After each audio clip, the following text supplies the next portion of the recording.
horizons. I'm your host, Saima, and today we bring you a vibrant conversation with our amazing guest, Dana and Colleen, the voices behind the Digital Dojo. They're on a mission to make spirituality real, relatable, and rooted in day to day living. No lofty ideals, just grounded wisdom, tiny shifts, and deep presence. This episode is your guide to weaving soulfulness into routines, tech, conversations, and the mundane miracles we miss. So, both of you, welcome to the show. Thank you so much. We're Thank so you, happy to Sarah. be here. Very excited to be here with you. Thank you. So am I. It's my pleasure to have you both today. So to kick things off, here's something I'd love to hear from both of you that Dana and Colleen, like practical spirituality is a phrase you lean into. So what does that mean to you in terms of daily life? Really, the idea of practical spirituality has a sentiment behind it that has your spiritual practice show up on a daily basis in all of the small and more straightforward moments of life. That idea of practical spirituality is, can I access my spiritual practice and the sense of the value that it brings me while I'm going to the grocery store or while I'm Mm-hmm. dropping the kids off at school? I think the sentiment is one that says we can access our spiritual practice and our spirituality anytime, anywhere, whenever we choose to reach for it. That's a rich and grounded explanation, and I really love that how you tagged it back to like the everyday, to the small intentional choices we make that often Yes, go unnoticed, but they carry the real meaning, right? they really do, because that's the majority of what we face in life.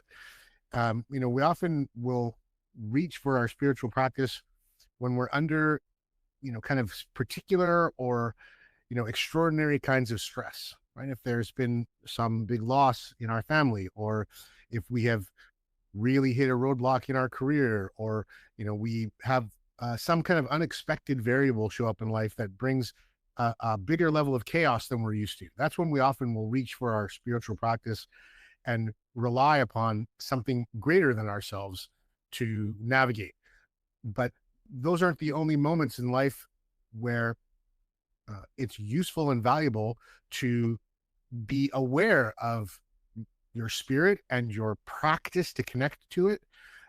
Because I think if you do it in the small moments of life on a daily basis, where you can feel a relative amount of balance and peace while you are in your spiritual practice, then when the bigger moments of life do come up, because they do come up for all of us in some way, shape, or form, you're more in touch and in tune with yourself and capable of handling those chaotic events from a place of deep spiritual connection and awareness.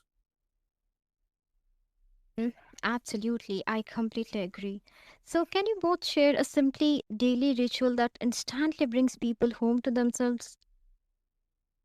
Oh, that is such a good Mhm. question. Um, do you have a quick answer for that? Because I have so many ideas. I'm still narrowing them down. Well, I'm going to borrow a wonderful practice, an example of that practice from Thich Nhat Hanh, who is a Buddhist monk that's recently, in the last 5 years, I think, or so, passed away. But he answered a question once for me when I was with him, speaking about meditation in a beautiful way that everyone, I can't take credit for it, but I will certainly pass it along. And so they were speaking with him, the audience was speaking with him and saying, you know, sir, the meditation is so difficult for me sometimes. I find it really tough. It's very hard. We try to sit in a meditative state, sit in prayer. And, when we're in the monastery, we ring the bells and things that signal us to make sure that we stay in our spiritual center. But when we go out into the world is so busy and so chaotic, and there's so much noise going on. It's very difficult to stay connected in a meditative state. And he said that he finds the place that he is the most um, grounded in his spiritual practice, he said, was walking through Times Square in New York City. And everybody was quite shocked. They're like, how can you, that's such a noisy, busy place. And he said, well, Mm. uh, every time, I heard a sound, a car honking or people talking or, a shout across the street or anything, he treated it like it was a bell ringing in the monastery. And he said, when I embraced that attitude, I was deeply grateful for all the opportunity I had to be mindful and aware of where I was in connection to my spirit and where I was in the flow of my meditation. So he took the idea of, instead of a bell ringing once every 5 minutes, constant noises going on around him as a call of invitation to really check in with himself and see where he was in terms of his groundedness and his centeredness and his connection to spirit. So I love that example. Let's not look at things only as distraction. Sometimes things in life that feel distracting are actually invitations to just remind us of the necessity to be grounded and spiritually centered in our practice. Mhm. Absolutely. There's something so grounding in what you shared. Like, it reminds us that we don't always need elaborate routines to feel centered. Just the Yes. intentional pause, that moment of presence can truly change the tone of an entire day, right? Yes, Yeah, that's beautiful. absolutely. And this idea, again, I can't remember who said it. It's not my quotation, but um, a wonderful quote I saw the other day. I think it was, I was researching on the internet, the idea that, you didn't have a bad day. You had a bad 15 minutes, and then you decided that the rest of the day was bad. And I loved that because it made me realize that at every moment, in every breath, in every pause, there's an opportunity to reconnect to center, to return to spirit. And it's as simple as that, Simon. It's as simple as, and I'm certainly no master at it, but I embrace it as much as I can to recognize that there's an eternity of space and opportunity between an inhale and an exhale, to breathe in and to breathe out. We can feel reconnected, to re-inspire ourselves to land in our center. And that opportunity is available to us every moment of every day. Absolutely, yes. It's funny because my answer to that, now that I've had time to narrow it down, so thank you, is related and different, which is I, for the longest time, thought I was really quite terrible at spirituality. I thought I was quite failing because something would happen and my reaction would be one that later on I thought, oh, if I was really a good person, my reaction would have been different. I would have reacted, my initial reaction, my initial feeling would have been peace and calm and joy and love and acceptance, as opposed to hurt or fear or frustration. And we talk about all the time in the work we do, reaction versus response. Reaction is that initial thing that happens, and response is what you choose to do with it, how you choose to express it, how you choose to act. And more, I think those moments of reaction are beautiful, because I have my initial reaction, and the more I allow it and go, oh, that happened and I'm feeling hurt. Great. I'm going to listen to that, because that's the little kid part of me that was wounded. I'm going to absolutely sit down with that little kid part of me in my mind, in my heart, in my soul, and listen to her, get the information from her, and then choose to respond. And I think so many of us blame ourselves for those initial reactions, as opposed to understanding that's just the next place for us to free ourselves up. Hmm. I love that honesty. And honestly, I think that is spirituality, the way you described, like simply being present and noticing the beauty in the moment. That's such a grounded and real way of coming home to yourself. I love the way you say Yeah, that. beautifully stated, Sienna. Yeah. Really nice. Oh, thank you. Now that you both work in tech and creative spaces, I'm really curious to know that how do you blend digital living with soulful presence? Mm, That is also a great answer. lovely. I'm going to have a science answer to that, if I may. That's excellent. I love the science answer. What one of the things that I love is that more and more science and spirituality is getting closer together.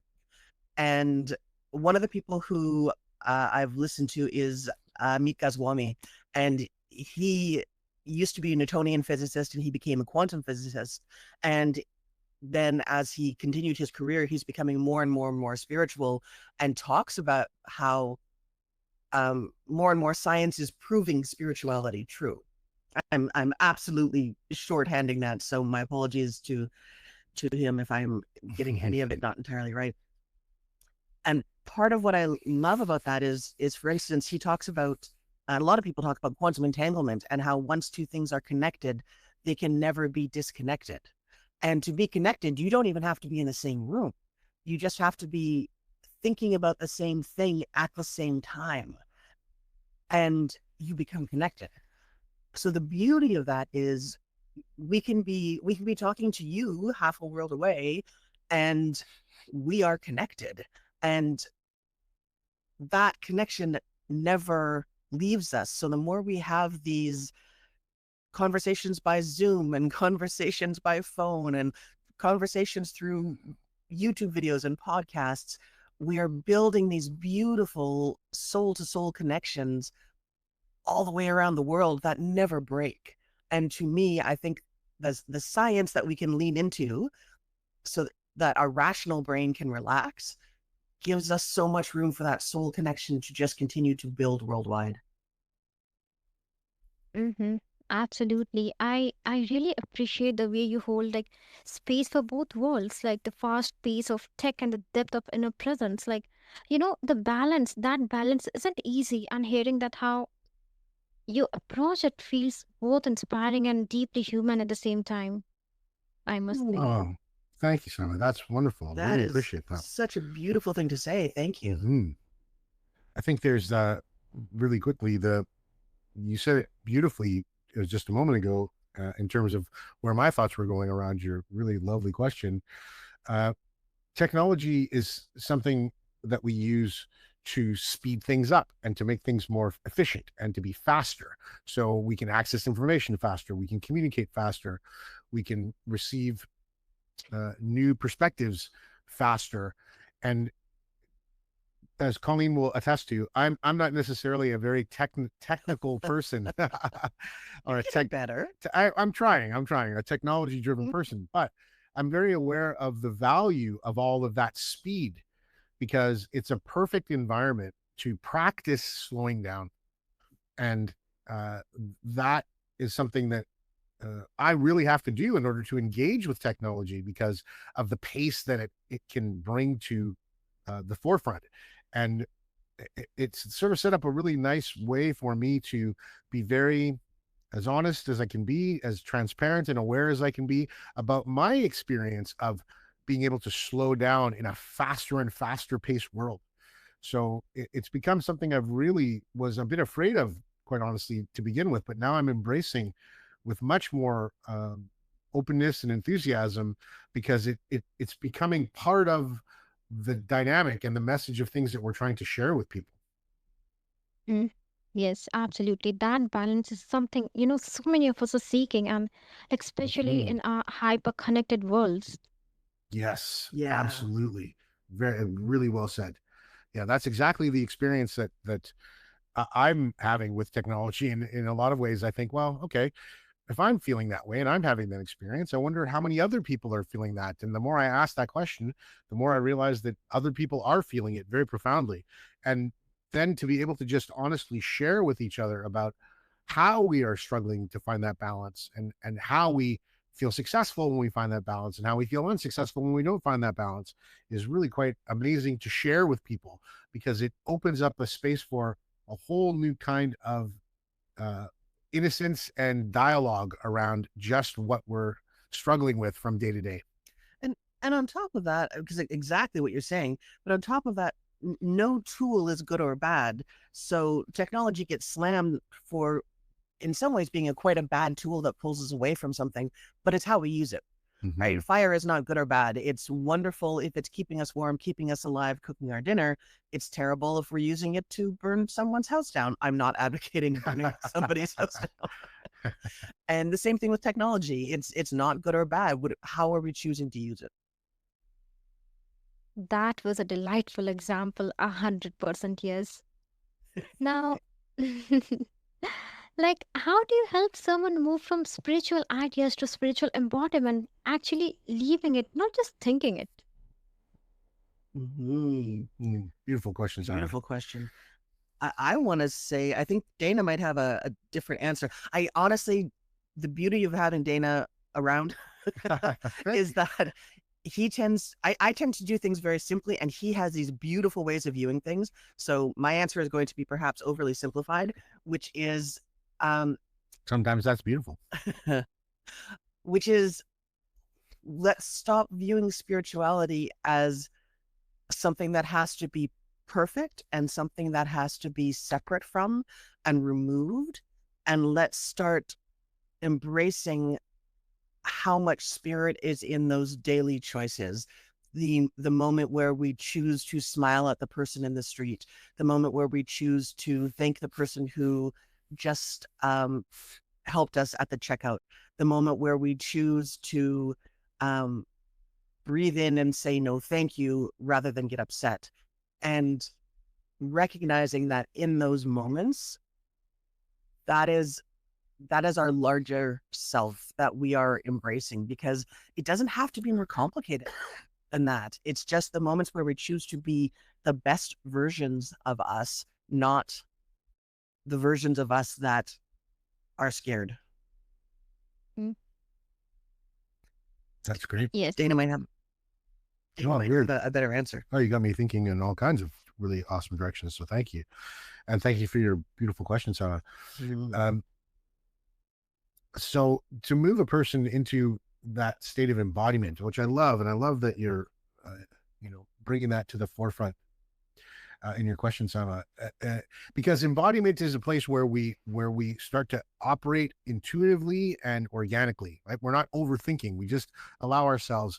Like if we think about breathing, and breathing as a fundamental foundation of spiritual practice is so important because it is the first way that we interface and interact with our bodies.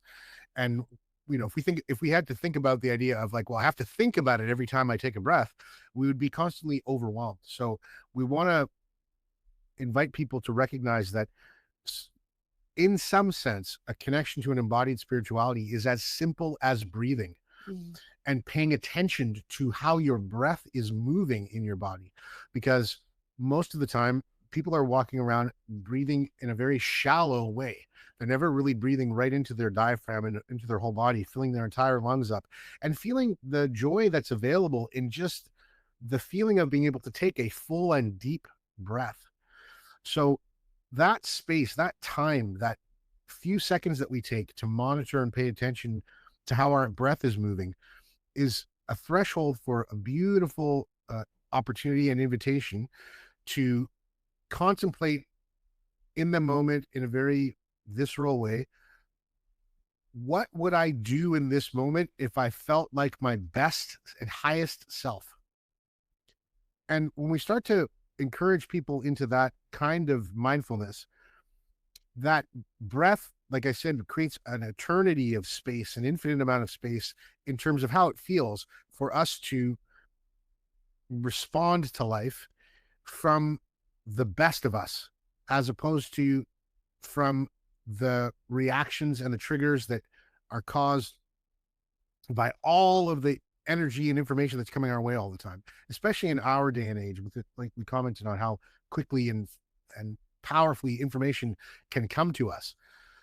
If we are not in a place where we can keep our feet on the ground, literally and metaphorically, uh, to reach for and respond to the best of ourselves, then we can quickly and easily get very, very overwhelmed.